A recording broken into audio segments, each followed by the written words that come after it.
Picking up with the second part of this video, trying to keep these all under 15 minutes. Now we're going to discuss where functions are curving upward or downward. This is called concavity. And we kind of talked about this, if you think back when I attached my whiteboard markers together and I was showing you that if the tangent line was above the curve, and then we talked there's a point of inflection. As soon as that tangent line crosses on the other side of the curve, that was the point of tangency.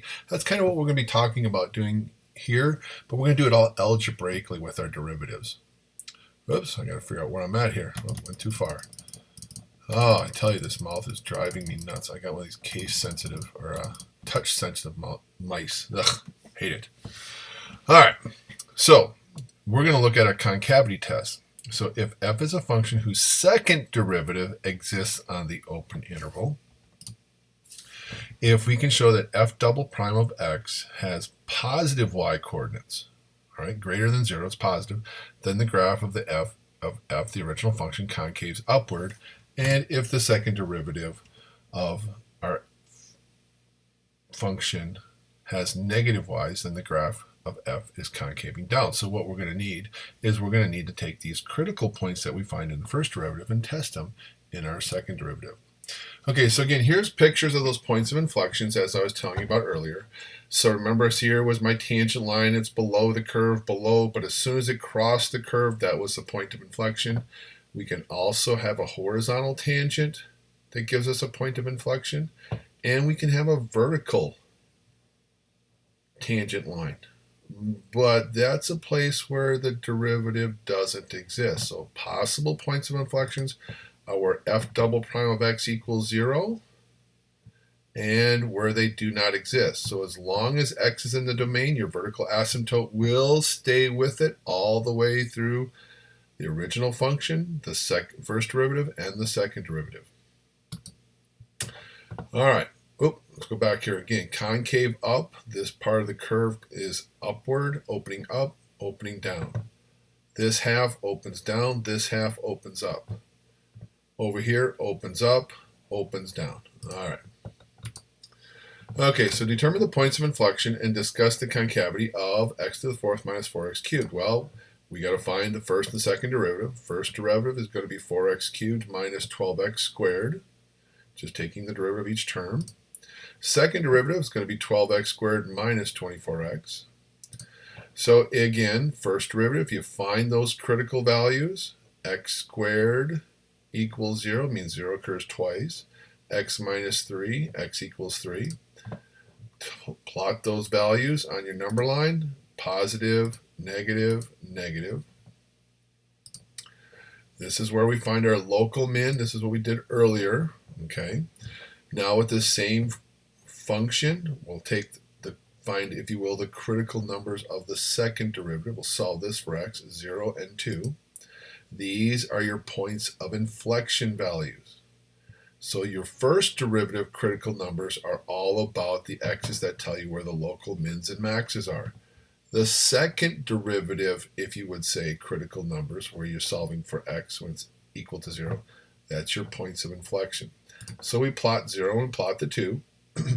Again, where did the 0 and the negative 16 come from? We plugged those back into the original function, just like we did when we got the negative 27 in the previous problem.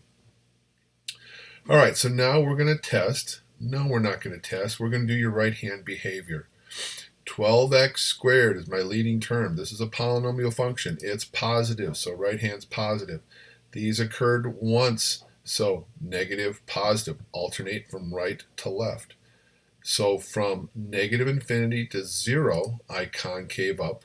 From 0 to 2, I concave down.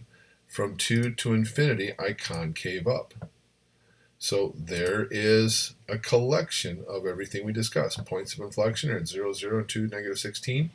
F of x will concave up to the left of 0, 0, and to the right of 2, negative 16. And in between those two inflection points, it's concaving down.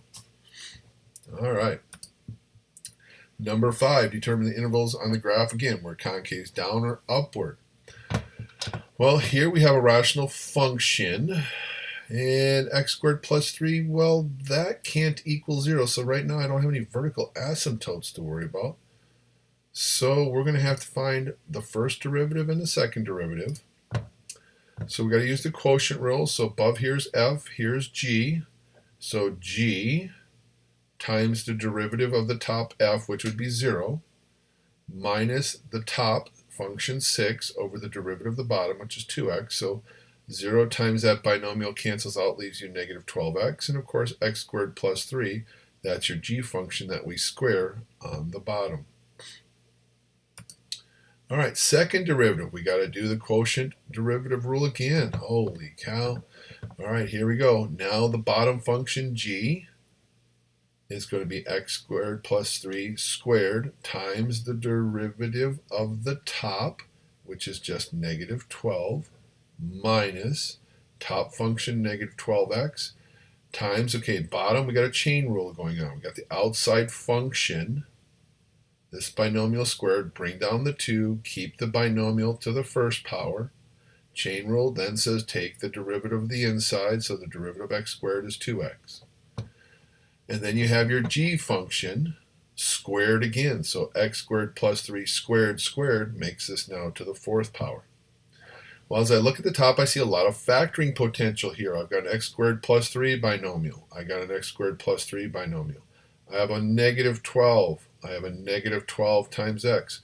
So this minus sign, this is what's separating your true terms. So we're looking for factors. So I'm going to factor out the binomial x squared plus 3 and the negative 12. So on the left side, that leaves me just one of those binomials, x squared plus 3. On the right side, the negative 12 is gone. So x times 2, the x squared plus 3 is gone. So x times 2x minus 4x squared. So we combine like terms on the inside of those brackets. Looks like we can get ourselves a negative 3x squared plus 3. All right, and let's see. Well, and also this x squared plus 3 can cancel with one of these x squared plus 3's to the fourth down here, so that's why it's now raised to the third power. And there's my negative 12 out front, but you know what? Since we have a negative 3x squared, let's factor out a negative 3 from our bracket. Make this a positive 36.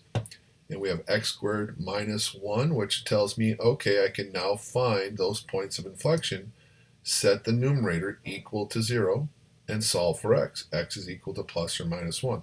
You don't need the 36. That's a numerical GCF, and 36 will never equal 0. So I make my negative 1 and 1 on the number line, numerical order. Here we go, starting with our second derivative. We have a positive x squared, or 36x squared is your leading term on the top. This would be divided by x squared cubed, or x to the 6. So positive divided by a positive right-hand behavior. And these points only occur once, so they're going to alternate. So negative, then positive. All right, let's discuss our concavity. From negative infinity to negative 1, we concave up. Between negative 1 and 1, we concave down. From 1 to positive infinity, we concave up. That's positive. There you have it. That's how we find our concavity. All right, example number 6. Let's do this. Oh, wait a minute. This one's a little different. Back here, we didn't have to worry about vertical asymptote because it's plus 3. Now we have to worry about it. Sorry for my phone going off again. That's just my Harley down in the garage telling me it's time to go for a ride. Oh boy, I don't know what. Okay, so let's take that denominator and declare where our x-intercepts are going to be right away. Okay? So we have vertical asymptotes in this one, which means that these are going to carry along through all our derivatives. So time to do the first derivative. Okay, let's see. F is the top, g is the bottom. So bottom function x squared minus 4 times the derivative of the top, which will be just 2x, minus the derivative of the bottom, which is just 2x, times the top function x squared plus 1, all over x squared minus 4 squared. Quickly want to point this out. My vertical asymptotes haven't changed, but what has changed is they now occur twice. So that's interesting right there. So we've got to keep track of that as we go through here, especially when we get to our second derivative. Okay, let's clean this up. We could factor out a 2x. So that leaves me x squared minus 4 minus, distribute the minus x squared minus 1. And that's going to cancel out our x squareds, gives us a negative 5 on the inside, multiplied to this 2x makes us a negative 10x. So here's my first derivative. Well, time to find the second derivative. As I said, vertical asymptotes are carrying on, but now there's 2 of each. There's 2 negative 2's and 2 positive 2's. Second derivative, quotient rule again. We're going to get really good at this. All right, top function, negative 10x. Bottom function, that's what we start with. X squared minus 4 squared times the derivative of the top, which is just negative 10, minus top function, negative 10x, times the derivative of the bottom. Here's another chain rule. Let's do the outer function. 2 times the binomial to the first power. Keep the x squared minus 4. Then chain rule it. Inside function has to have its derivative, so that's times the 2x. All over now x squared minus 4 squared squared, which means this becomes to the fourth power. And speaking of this x squared minus 4, I see that up here as a GCF and one here. I also see a negative 10 here and a negative 10. So let's take out those GCFs. X squared minus 4 and a negative 10. So on the left side of this minus sign right here, I will have just one of those binomials, x squared minus 4 left. To the right of this minus sign, the negative 10 is gone. The x squared minus 4 is gone, so x times 2 times 2x is minus 4x squared. Let's combine like terms here. X squared minus 4x squared is going to be a negative 3x squared, but again, let's not keep these negatives in here. Let's factor out the negative to make the negative 10 positive. And so now we'll go ahead and find those x's for the point of inflection, but 3x squared plus 4 can't be equal to 0 because that's a positive 4. I'd subtract, it's a negative, then divide by 3, it's still negative. Can't take the square root of a negative. So I have no points of inflection. So do we have any concavity? Sure we do. We still have to look at where your derivative does not exist. So you got to look at your vertical asymptotes. Now, one thing you should notice from here to here, I canceled x squared minus 4 with one of these x squared minus 4's to the fourth power. That's why it changed to the third.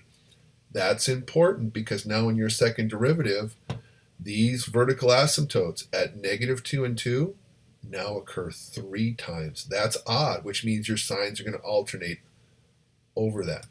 Now, so we're going to test that. Now, if you wanted to, you can make the number line again and put in vertical asymptotes at negative 2 and 2. What we can't do is we probably, let me double think, we probably could test that by saying positive, negative, positive. But I'm going to just check some numbers here. Something to the left of negative 3. This should generate positive based on our right-hand behavior rule. So let's quick test it. Negative 3, we plug it in. That's going to be a positive 9. That's going to be a positive 5. So that's positive on the bottom. Negative 3 squared, that's 9 times 3 is 27. Positive, positive, positive. So yep, that's greater than 0. That's positive. It concaves up. So we could do your right-hand behavior test here. Then we said if we test something between there is 0, that cancels to negative. Zero's out. Negative 4 cubed, that's negative. Zero's out. 10 times 4 is positive 40. Yep, that's negative, just like our right-hand behavior would have told us. So we are concaving down between the two vertical asymptotes. And to the right, this should give us another positive, and that concaves up from 2 to infinity. So again, if you think about this part right here, here's negative 2, here's 2. Draw vertical asymptotes. All right, on your x-axis. To the right of that vertical asymptote, you have a positive 30x squared divided by a positive x squared cubed. Positive divided by positive is positive. Your vertical asymptotes occurred 3 times. Your signs will alternate over those vertical asymptotes. So we could have done that same test as we did before. If we had points of inflection, we can also use it with our vertical asymptotes. Okay? Second derivative test. All right, this is kind of an old school test because this is where back earlier when we tested for local max and mins, this is where you're supposed to test numbers. And they would say, okay, if f prime of c equals 0, that's a critical number, and f double prime of c gives us a positive y, then you have a relative min. And then, of course, if you have your critical number at c, and now it's your second derivative of c is less than 0, then you have a relative max. I'm going to be honest with you, I don't use this rule very often because, as you saw earlier, it's much quicker and easier to do the first derivative test and use your right-hand behavior and determine whether or not you go from positive to negative or negative to positive to decide where you have your relative max and your relative mins. But this still works too. Okay, so we do need to know that if we're asked to use that rule, or they give us this information and tell us to build a graph. So to find the relative extreme, all right, f of x, we are going to take the first derivative. We're going to factor out a negative 15x squared. X squared equals 0 means, again, 0 occurred twice. X squared minus 1, we have negative 1 and 1. F double prime, okay, the derivative of negative 15x to the fourth is negative 60x cubed. The derivative of 15x squared is 30x. All right, we can solve this to find our critical points. Factor out a negative 30, we get 0 for x. And we get some values here. Oh, wait, let me hold the phone. We're not finding concavity. I'm so used to that with the second derivative. What we're going to do is we're going to apply this rule right here. So we're testing our critical numbers. We know we already got them to be zeros. 0, negative 1, and 1. Now we're testing them here in the second derivative. So I plug in 0 into this second derivative function. Well, 0 and 0 is going to cancel out all these terms to a 0. There's nothing that says second derivative of c equals 0, so there's no max or min here. Let's test the negative 1. I take negative 1, I plug it into my functions here, and you can use either one. All right, so negative 30 times negative 1 gives me a positive 30 out here. Negative 1 squared is 1, times 2 is 2. 2 minus 1 is positive, so that's a positive 30. It's greater than 0, so we have a relative min. We test the positive 1. That should give us a 30 again, but because it's negative 30 times 1, this stays negative 30. And we put the 1 and square it, that gives us the same 1 on the inside as before, so now it's negative 30. So that's going to fit rule number 2, which means we now have a relative max. All right, so at this point, whoops, going a little too fast. Pause the video and do the same thing for part B. All right, welcome back. So your first derivative should be 5x to the fourth minus 20x cubed. Factor that, find your critical numbers. X equals 0 3 times, and x is equal to 4. We just need those two numbers. Find your second derivative, so 20x cubed minus 60x squared. Again, if you want to factor out the 20x squared, you're more than welcome to. It might make it easier to figure out your positives and negatives, if you will. So if I put a 0 in here, that's going to zero this out, so everything becomes a 0. So again, no extreme, no max or mins here. Put in the 4. 4 minus 3 is 1, so that's positive. 4 squared, 16, that's positive, so that's going to be a positive. It happens to be 320.